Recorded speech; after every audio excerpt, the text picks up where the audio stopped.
Where's our next $1 million coming from? And I thought, wow, that's a great question. When you put a number on it and say, where's the next million coming from in the next 12 months? Now you got both hands on the wheel and you're a lot more intentional about where you're driving and how fast you're driving. There's really only two ways you can make more money. You can acquire new customers or you can sell to existing customers. Is it coming from your existing client base? Is it coming from new accounts you've identified that you want to target and go after? Don't hope to grow. You got to plan your growth. So figure out where that next million is coming from.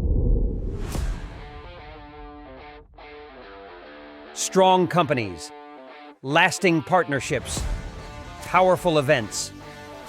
Welcome to the Experience Builders podcast. Chris, we're in the thick of it. We are. I don't know when this will go live, but it's the slow season. Why don't you update us on the fall of the year? So we're coming out of the summer months, and there's no question our activity is very high for the fall. Sometimes we're more active in the shop this time of year. We're a few weeks behind what our normal trend is on actual building, but estimates are getting signed and projects are being scheduled right now. So I happen to be in our Las Vegas shop right now because there's 3 or 4 shows going on in town. Looking at the window, the shop floor is very busy. So always things I like to see after the summer months of rest and relaxation. So that's where we're at. But I love our topic today, Khalil, because I've had a couple of conversations with experience builders, business owners, listeners, and the discussion right now we're having it internally is where's our next $1 million coming from, right? And I thought, wow, that's a great question to bang around with you and I'm sure the listeners, and I've had 3 or 4 interests. We haven't talked a lot about this, but this year we've looked at some potential acquisitions of small companies that are a good fit for us in our lane, trade only, work in the trade show and business event space, opportunity to utilize our existing offerings, maybe expand with 1 or 2 new that made sense. We happen to have built a machine here, so we have capacity left in our existing infrastructure. So anyway, those were the synergies that I look for. And I think I'm on my 4th review right now. I've got one later today of, is this a good fit for us? But so for me, we grow our business organically with our existing customer base, like many of our listeners do. And I think you sort of go into your planning year with an idea of who are their customers we want to target and talk to that we think would be a good fit for. And then this third category, it seems, is sort of a strategic alliance, or maybe it's a full acquisition. I don't know. But it's those 3 things, and I've been living in that third one lately. But because I can envision if your sales grew another $1 to $2 million, that's really discussion. We think we're capable of fulfilling right now. We don't have to run out and hire a lot of other infrastructure, but there are some things that we have to think about. So I thought this would be a great topic for us to unpack, looking at those 3 things. Is it coming from your existing client base? Is it coming from new accounts you've identified that you want to target and go after? Or is it coming through a strategic alliance or partnership of some sort? And anyway, I know you work with contractors, not in this space, but in others. This conversation happening with those guys too? Yeah. I love that you've where is your next 1 million in business coming from? You framed it in a very specific way where it doesn't even matter, what you've currently got. Because I think a lot of times we can get stuck in, oh, wow, it's been a good year. We've got this on the books. We've bid this many projects, et cetera, et cetera. But thinking of it and then, we're doing these marketing activities and that'll generate opportunities. But very specifically, what is the next $1 million? I think that's a great way to frame it because it does make you think a little bit more strategically. Yes. a little bit more intentionally, and you have to be very specific on what you're actually going to do. So, yeah, these are always conversations that people are thinking about, but to be as specific and to be as clear as the next $1 million, it's not something that's always given as much thought as it should. As far as acquiring new businesses, always a great thing to think about, but you're right in doing diligence. As you notice, especially if you're acquiring smaller companies have lots of small and big problems, You do. and may make them not as valuable as they may think, which then you're running into emotions of this is maybe the small business person's retirement, their livelihood, and you're telling them that it's not worth as much as they had in No, you did, their boy. You mind. just said that, It's so right? challenging. We had a great episode we did on acquisitions with, if you remember, Mark Taylor of Yeah. Apogee, who had just done Yep. 2 acquisitions in the previous 12 months. And by the way, shout out to Mark. My understanding is that's all gone very, very well. But it's the homework and the due diligence you do to find out, where are the Yeah. obstacles. Doesn't mean you don't expect it to be problem free, but you need to be able to work through with the seller, right? Of making sure. And to your point, the smaller the business, the more emotional value that individual Yeah. has attached to their business. And sometimes it's a hard conversation for them to learn it's not worth what they believe in their heart it is, or what it's created a great lifestyle for them.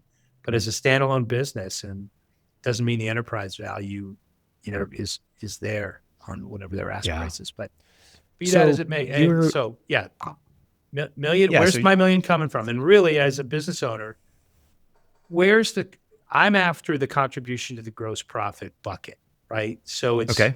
it's not sales. That's one of the things we've learned from past experience is do not chase revenue just for the sake of it. As a salesperson, I always cared about what my top line billing number was. And then, our industry sort of grew up a few decades ago, and it became a percentage of gross profit because it's got to be good for you and good for the company, and obviously good for the Right. customer. Right. So that was so when I say, where's the next million coming from? It really is, where's that next chunk of business that's going to be good for the company and good for the account executives, and obviously the customers Yeah, feeling great. absolutely.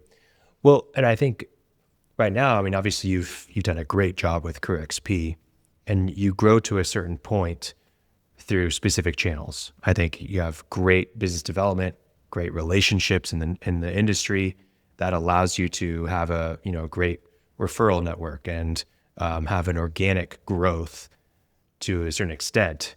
But then you get to the point where it's like, okay, well, we're trying to really get $1 million, very specific, of new business coming in. Where do we go for that? What channel do we use? That's right. You've outlined 3 specific ones. You've already mentioned acquisitions, but there's the famous saying that there's really only 2 ways you can make more money. You can acquire new customers, Right. or you can sell to existing customers. Right. And you can also just increase prices, and that'll increase your revenue as well. But that's not always the easiest thing. Well, would you agree, Khalil? I think just by us asking this question, or a listener asking that question of themselves, it changes your mindset, right? So you sort of move from sort of that autopilot effort, let's keep taking care of customers and good things will happen to us, which I believe to be true. But when you put a number on it and say, where's the next million coming from in the next 12 months? All of a sudden you've gone from autopilot. Now you got both hands on the wheel, both feet are on the pedals, and you're a lot more intentional about where you're driving and how fast you're driving. It's Yeah. more of a go get it rather than a here we are ready for it. So I love the conversation in terms of the right mindset. I believe sales shouldn't be a positive surprise, right? We should be defining what it is that we want, and then let's go have a focused Yeah. pursuit Oh, strategy about that. So to your point, we've always looked at our existing partner base, our client base, and said, these are the folks we want to just be more in service to. So in a lot of ways, that's where our growth has come from. But a couple of years ago, we decided to get more intentional, and we created another group called our target partners. So these aren't people we're doing business with yet, but we said, we're going to do the research. We know the type of customer that we want, a partner that we want. So let's do the research about who we believe is going to be a good fit for us. I don't care if you're selling exhibits or you're selling services or you're selling freight or audio visual or, but you want to identify companies that are using your type of products and services. They have a Yeah. good reputation. They do pay their bills. Maybe they're in the right geographic area for you, but do your homework, right? So anyway, I think it becomes target partners for us is we are doing better research, and we are getting invited to go speak to them. And we say, I've been learning about your company. I know you do Yeah. this, and you did this, and this last year. I'm aware you were working with so-and-so. I think they're very credible. I think you're doing more shows in our own backyard markets or events, and we think we would love an opportunity to be added to your collective on your fulfillment team. Can we have a conversation? And more times than not, it does yield opportunities for us. So I just we're not doing enough of that. I think we should do more of that. So I Yeah. still believe that a big part of where our next $1 million is going to come from, uh, yes, let's the incremental growth from our existing clients, but who are we targeting? And let's make sure that we're really Yeah. being aggressive there. Well, let's touch on the existing client base, because I do think that is an important place to start for most businesses, and I think that you guys do a great job of tapping into that. But what does that actually look like in practice? How can we tap into our Yep. existing client base to get that next million? I already mentioned, which is something that I don't want to overlook. Increasing prices is generally a good thing for your business. The people that value you are willing to pay that much more. Yeah. The ones that are a little bit more problem makers for you might say no, which could be a better thing for your operations in general. But most people understand that business costs are increasing, especially with inflation, and they understand that prices are increasing. And so that's one thing that you cannot overlook. But that to the side, Yeah. how can you increase revenue from your existing client base? So I think strategic and intentional.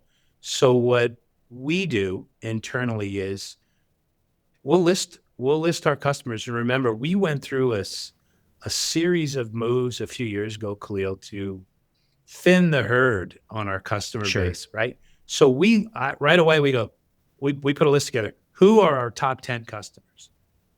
And then we look, who are the next 10?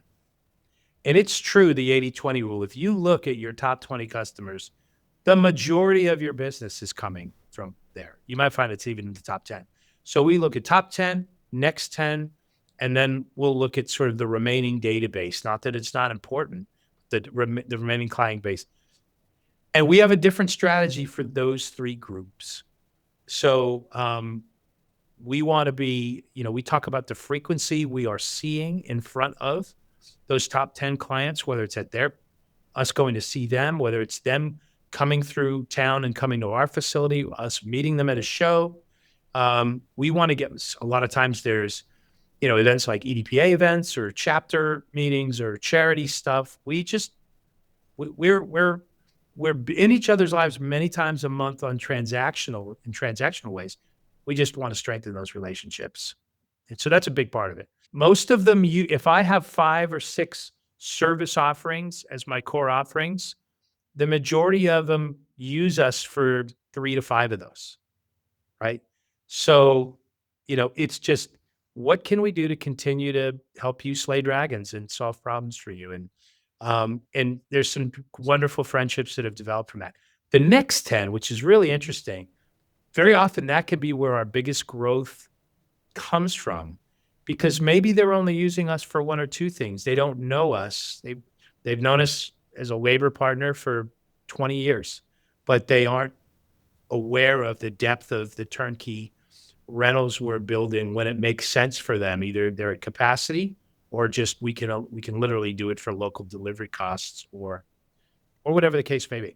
So the strategy there is to make sure that we're communicating more. what's new at our company, how have we improved, what are the different offerings. Maybe there's some testimonials from the first group that we share with that second group. A lot of times there's new people that come in, and we obviously have a very unique view of how the world works. So we share that and why we think, it's okay to trust a partner with your most important clients. And we're invisible link. We're behind you, backstopping you. The third category, and it might be another 60 or 80 people in the remaining customer base. That's really going through that in a catered way. It might be that a couple of the partners a few of them only use us once a year for a big industry show, and they've used us that way for 10 years. And we're super grateful for the work. I want to know more about their business, and is there anything else we could do, either from an advice and sharing what we know others are doing? How do we help you grow your business? And is there still checking in? Is there any other stuff we could do for you other than that one big industry show, or just the labor, which might be more frequent? How often are you checking in on these kinds of things? Like, is this something that you have scheduled with a project manager, account manager that is regularly visiting this stuff? It's great. Is it once a year? Great question. So in my mind, I wish it were, certainly not every week, but certainly every month.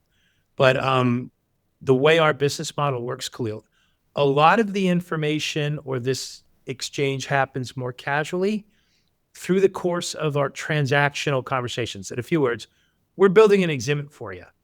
And it's in the course of deadlines and exchanging information or collecting artwork, or the client's making changes. We're talking, oh yeah, these guys, hey, is there anything else you've got coming up at this show?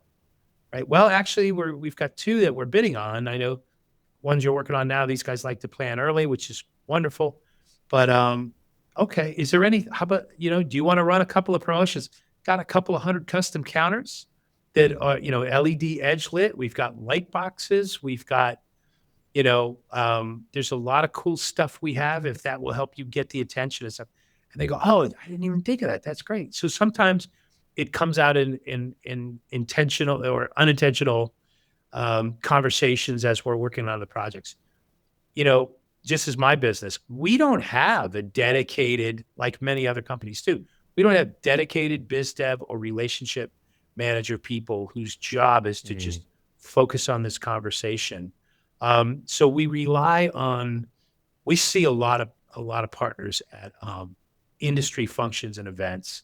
Again, we're very active in the EDPA, Experiential Designer Producers Association community.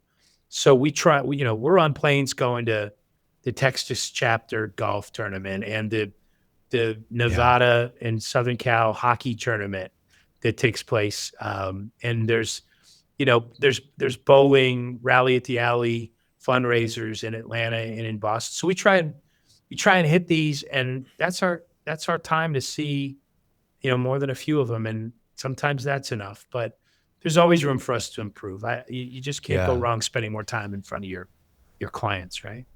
Right, for sure. I think the first thing that comes to mind is obviously upsells, right? So whenever you're in the sales conversation, that's the best time to sell. Yeah. But I think and people are aware of that usually. They could probably be better at it, but they're aware of it.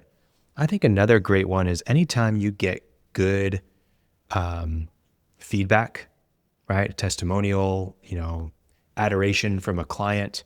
That's a great opportunity to say, oh, well, I'm so glad you liked it. We didn't do this with you this time, but you could have we do that just as well. And you can have the same experience on your next project.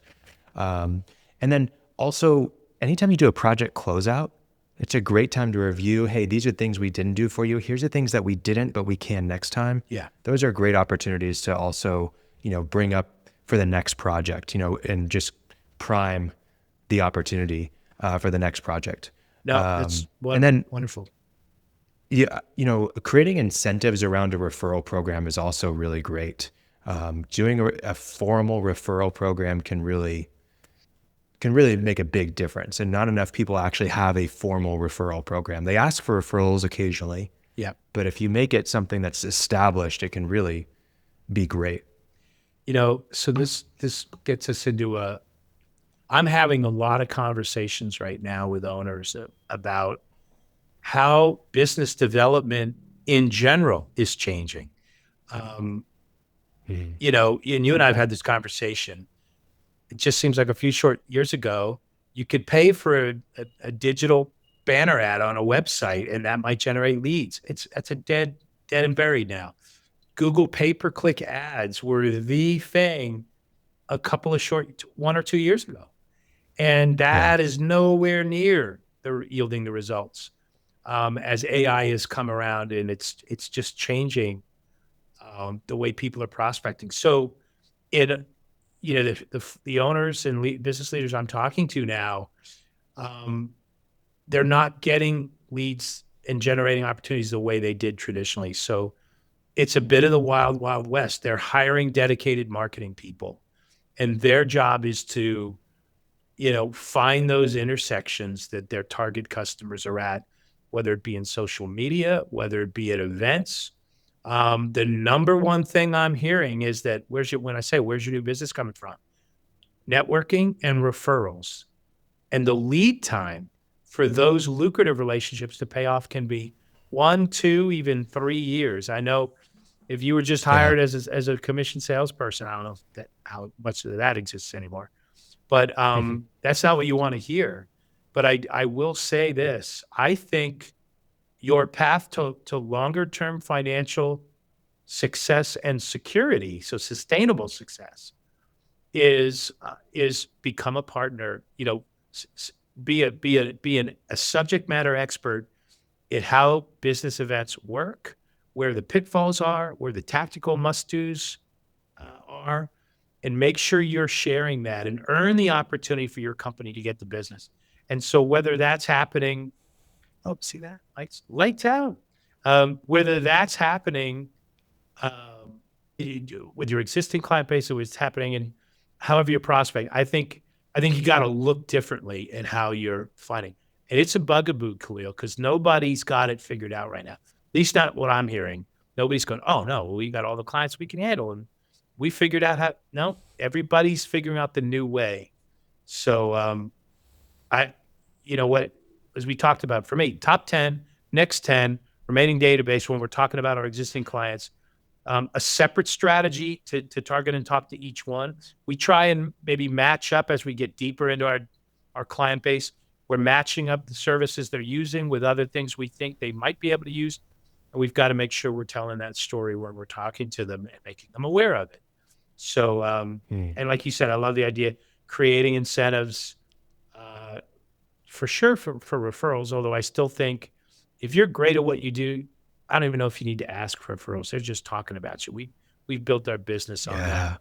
But I'm just Great. thinking if you have resources that you can use to help. So there's somebody like I got a friend who's been podcasting about a year now, Chris Dunn over at Blue Hive. Shout out to Chris. Chris is the kind of guy that if he says, I tell you what, let's do a first project together. I'll come in and I'll do a pre-show meeting for your booth staff about things they should be thinking about and things they need to be. He's a smart enough guy as an account executive. He can do that. And he's very credible because he's been at it a while. He knows what to do. How many people that are listening right now are of the same? You can come in and help with planning or preparation. And maybe that's something you're not billing for, but you are, man, the trust and credibility you develop when you do that it's hard for a competitor to duplicate that. So I Yeah. love I think Yeah. those types of things. You're improving your UVP, right, to that company. Yeah, So absolutely. that's I think that's No, critical. anytime you can get in front of people directly and show the value and really cater it to them, that's huge. So you talked about these 10 new accounts, these target accounts. Yeah. Let's walk through that process of really, hunting and really being clear on who we're going after. Choosing 10, what does that look like? How do you choose them? Yeah. How do you approach them? How does that look? So for us now, again, if you know what I do, we build one show solutions, right? Turnkey rental projects for the trades. So we're building for other exhibit houses, exhibit resellers, and agencies. So a big part of what if I see your company's crates on the show floor all the time, I also get to see over 3 days what comes out of those and what gets built. And I go, that's the kind of stuff we're building, right? If it's, if it's the $1.2 million Samsung exhibit at CES that looks like it defies gravity, that's probably not who we're a good fit to partner with. Although, if you're handling Samsung's program and they're doing 80 US events a year, and some of those are smaller, maybe you do have some other stuff that you want to lay off because your shop is always so busy with the other work. So the show floor, Khalil, is a lot of the places for us that we identify partners that we think might be a good fit. Once we say, okay, we think those guys are doing the kind of stuff, and we see them a lot, so they're in this town a lot, they're pretty active. Everybody needs a lifeline in a strange trade show city. So we do a little bit more research, find out who they are. We usually can find out whether it's, LinkedIn. We start to find out who works there. Chances are we know people that are there. Could be a phone call that way to find out a little bit more. Hey, do you guys ever, pick an outsource partner that you'll use, or are you building everything yourself in the back room? Post-pandemic, there's a lot of people who are looking for strategic partners. Maybe not for all their work, although some will give us all their work. But it might just be on those bottleneck choke point busy swings, or for the smaller inline stuff where you go, I'm going to lose this deal off of the round trip freight cost from San Francisco to Miami. And you guys can just truck it up the street, and, all those round trip freight dollars can be put back into the turnkey rental package. So sometimes that happens, but show floor is where it starts. Seeing people at industry events is another way. I am leaving here day after tomorrow, home for 2 days. I'm up to Atlanta this weekend for the industry's largest charity event, the Randy Smith Memorial Golf Classic. Look forward to it every year. Nice. We'll see 150 or better industry people there. And that's a great way for us to talk. And inevitably, we're sitting on the course or around a lunch table. How's business been? What are you up to? And very often, why don't we work together? We should do more together. That comes up. So networking and referrals still comes back to the number one and two things the owners I speak to are saying. So we are out there.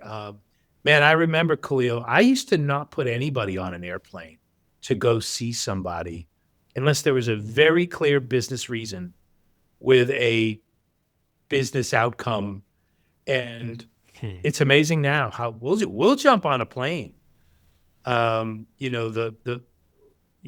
top six of us to just spend some time with people because we just know the value of doing that.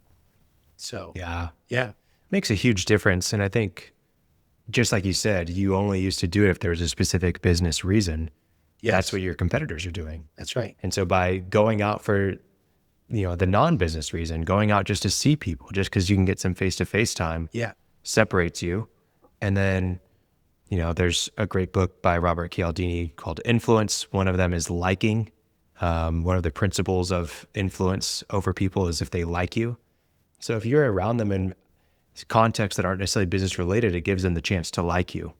Yeah. And that's going to have influence over their decisions. So, to your point about the target, we'll research them. That's typically where we start to identify them. And then what we want to do is we want an opportunity to go in and have an invitation to do a discovery meeting, and we'd like to learn a little bit more about you from you, not from our own research. And we want to tell you a little bit about us. To an appointment, to a prospect, there's never one of those meetings where they're not shocked and surprised about what we do. Had no idea you guys did that, or the depth of that, or that you have 40,000 square feet of space 3 miles from the venues in Orlando where you build at, and the same thing in Orlando, that you own your own trucks, that you work in 6 other cities all within a 1 day's truck ride of Las Vegas and in Orlando, Florida. So that tends to open up some really great conversations. So pick who we think and not just throwing spaghetti at the cabinet, right? Usually there's some intentionality behind who we approach. We get an opportunity, no pitch, just here's who we are, here's who we think you are, anything you want to clarify. And if there's a good fit, and if there's not, and rarely there's not something, there's a fit, then we shake hands and part friends. Or I may refer you to 3 people that I think would be a great contact for you. That happens a lot. So then from there, we go to, okay, you have a process of how you use vendors outside your own back room. We'd like to learn that. And how do we make it easy for you to do business with us? Right? So that matters. We talk about things like, what are the payment terms you need? How do you like to handle client artwork? If you ever want us to be involved in client, because if we're going to be an extension of you because we're doing the work on the floor for you, well, put me in on a Zoom call with your client, and we're just another member of your team, but we're the forward deployed guys in Orlando or in Fort Lauderdale or wherever you need us to be. So that's and I'm never discouraged if it doesn't work out on the first one. Just don't not call us. Let's keep looking for the right fit opportunity. And usually we find one. And then once we do, the relationship deepens, from there. So that's kind of how targets become partners of ours. And then once we move past the first transaction, hopefully we're moving them up towards becoming a top 10. So those are the 2 main areas when we talk about growing our existing business or how are we acquiring new partners, new accounts. So and we briefly touched on acquiring a new business, but we also had a great conversation with Mark Apogee, like you had mentioned, on acquisition. I want to just kind of touch on the sustainability of it. Is it actually possible for us to be sustainable with $100 million in business? No, just $1 million of new business. It's a great question. So, by the way, if you're working on the 2 things you and I just talked about, let's start with the existing base. It's as simple as us going through. We got $500,000 from these 3 clients. We got $400,000 last year from these 3 clients. What type of work is it? Where did it come from? We literally will talk as a team and say, well, how do you feel we can better support them? And then we talk with them. Is there an opportunity for us to be in more of service to you in these areas? So in other words, is $1 million going to come because we're going to grow this one account, an additional $100,000? This one's going to grow 25, or this one's going to grow 50,000. And very often, 25 and 50, that's just one more deal a year, right? It's not like it has to, we're not selling $39 products that is, you're switching all your business over. So it's really just, it's us earning the trust and the credibility to just be viewed as part of their background. So the $1 million can come in pieces that way.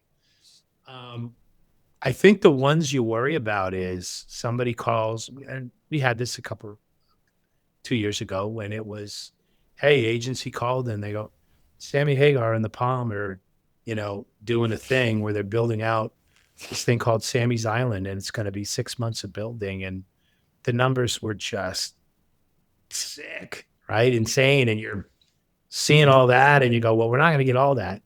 But the point is, how do you feel about when you're fishing for whales? If that came in as $1 million event or project, would that excite you? Would that frighten you? I would be scared out of my mind. I wouldn't even be scared. I'd be like, no. Unless that's what our bread and butter is. Well, that's it. We have a few listeners. They live in that world, and that's just awesome. But I think for small and mid-sized companies, and tell me if you haven't seen this, you go guns blazing after that. and Yeah. you are putting at great risk all the other business that you've built your company on, which might come in more snackable bite-sized Yeah. projects, 10, 20, $50,000 projects, because it sucks up all your resources for the thing. And by the way, Murphy's Law being what it is, those things never show up in the dog days of summer quiet time, right? They will be Nope. happening at your busiest months. And and again, we've talked about that. Is it really new business, or are you trading the capacity as you turn your attention to the whale and you're giving up all the things that have been feeding your village for Exactly. the last X amount of years, that time of year, right? Yeah. No, you see it all the time. If you're chasing that revenue number and you see that big opportunity and you're like, oh, let's do it. Yes, man. Even Yeah. just even just the basic fact that your receivables just increase so much and they're tied up in one place and they may be financing their project through you by not paying you on time, Right. like that can kill you. You Because become, yeah, instead of you're it being used as just a one bank. project, there it was, $20,000 and they didn't pay us on time, but it was okay because, well, now they're not paying you $300,000 on time, Yeah. and you have all these costs. And how can you handle that? You know what I mean? So Yeah. just that alone will really hurt people. We had one of those situations a few years ago with, what do they call this? Is it the Magnificent Seven? They call the tech companies that are driving Yes. the NASDAQ and the S&P right now. So it was an agency for one of them. And, your ego's going, yeah, this is fantastic. And it was a huge project, offsite private event around, I think it was the CES show.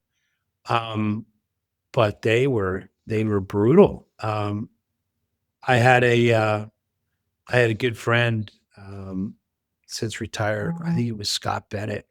Scott Bennett, former executive VP Ent Degree. Shout out to you, Scott, if you're listening. Scott said to me, once he understood more what we do, he goes, "So you're getting into the agency world?" I said, we see them as a reseller, as a partner. So we Hmm. do work directly. He said, "We do a lot of agency work." And he said, I'll never forget. He said, that that really can be a minefield, Chris. And some of them will absolutely blow your limbs off. And he's right. And that was one of them where, by the hair of our chinny chin chin, we got paid, but it was a very uncomfortable conversation to get the balance due before we shipped the final thing. Literally, they waited till 24 Yeah. hours before moving. But they had a reputation, this small agency, which, by the way, no longer in business, for stiffing the vendor on after the fact. Good Yeah. luck. Sue me for it. Chase me for it. So yeah, gotta pay it. That's all stuff when you're out of your comfort zone for a special event, or it's a whale of an opportunity, or it's not your core competency.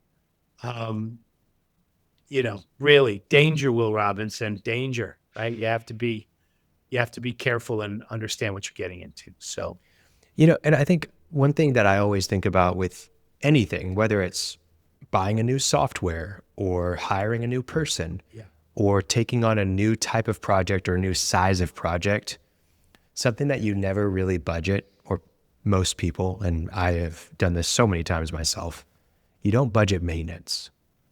Everything requires maintenance. yeah, If you're going to take on this new project, the level of, and it's a massive size, the level of maintenance and attention to detail that you're going to have to give it, you have to budget for those things. And if you haven't, man, that big shiny number looks great yeah, until you start to budget maintenance. You're like, oh, like I'm still like net margins are 5% maybe on this. yeah, Maybe I'm going to be net negative 5 when it's all said and done because I don't know how to do the maintenance on this type of job. But yeah. No, it's true. yeah, Well, you got to know it. so the last one, and we don't spend a lot of time on this one, but it's out there, right? It's the idea of, I was going to say acquisition, and it's not so much even the company, but I think we could acquire a new target partner and this has happened with us where, in a few words, it's a large influx of new business that's coming in Okay. pretty quickly. And you have to consider one, capacity. Are you structured to handle it? Mhm. Two, what's the impact on your culture? And I'm thinking of one small operation, 3 or 4 person shop. They were phenomenal at business development, and they were in the tech and tech security business. They did very well. But they were bringing us a ton of work. Well, what happened was they started to show up in our shop on the days that we're pulled prepping and building. And it became not the 2 or 3 days we had it scheduled.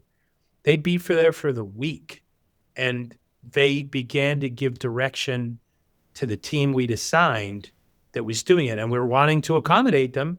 So the next thing I knew, all of our processes, which were hard fought and earned, were being compromised as we were just making adjustments and helping them to the point where that affects, ultimately the quality of your deliverable on the show floor, the fit and finish, or it's a bugaboo to try and stay on top of how many man hours. So we will have quoted a project that I know we could do and, pull, prep, label it, instructions, pack it, get it ready out the door, and it would be 127 man hours. And I'd look back after it ships, and we'd spend 300 hours on it. And how's it? And nobody wanted to talk about why that was. So my point is, never compromise who you are. Your business model has been designed for a reason. So we spend a great deal of time in those discovery meetings with partners when it's our turn to say, well, here's how we work. And it's not inflexible. It's just, we know what we know because we ship 62 projects a month. So trust me when we say things have to be done in this order. There's a reason we dress rehearse everything, because that's how you make sure the right amount of extension cords and power strips and, first surface vital, what gets applied in the shop, what do you wait to show? We know a thing or two because we've seen a thing or two, as the saying goes. So, Yeah. but a lot of times, a rapid influx of information as you're pursuing that next million, just be on notice to head on swivel that you're not sacrificing your protocols and the good procedures you put in place that are there for a reason. Yeah.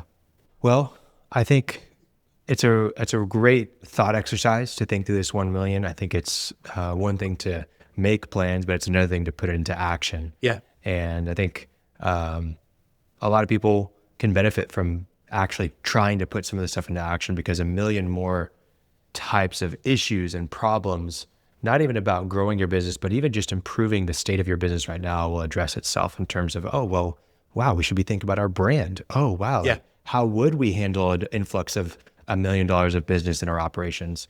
All these things are going to help you improve your business, whether you can actually execute on this or not. It's a great exercise for you and your team to walk through. So I jotted down 4 takeaways from this today, Khalil. Okay, let's see it. Number 1, don't hope to grow. You got to plan your growth. So figure out where that next million is coming from, and in a detailed plan. I believe that ideally a well-organized team, you can actually pursue all 3 if you've got the resources. You may focus on one of them if you're a small operation, but you can grow your business with your existing clients every year. You can target and pick up new clients every year, right? And I think you can, whether it's acquiring a new key account, or maybe it's you're hiring talent that's going to bring in new business. That actually can be done. All of that can be done at the same time. I think intentional sales, making sure that you're intentionally going after the right kind of accounts with the right kind of business, is going to ensure your profitable growth. Blindly chasing revenue just for the sake of it, it's gotten us into trouble before. Stay away from that. Last thing, make sure you're checking and balancing both your infrastructure and your cultural needs to take on that next 1 million successfully. When that group came in and they kind of camped out and we loved seeing them, it completely disrupted the culture. We weren't feeling good about ourselves because we were just seeing more flaws and more redos, and because we were trying to please people and not protect them by adhering to the processes we know are the right ones. So that's my takeaways, man. No, it's really good, man. Wonderful episode. Thanks for sharing all your thoughts and insights, and we'll see you on the next one. See you on the next one, Khalil. Take care. Thanks for tuning in to the Experience Builders podcast. Don't forget to follow us on Spotify, Apple Podcasts, and subscribe to our YouTube channel for more great content. Visit our website at crewxp.com to learn more about us. See you in the next one.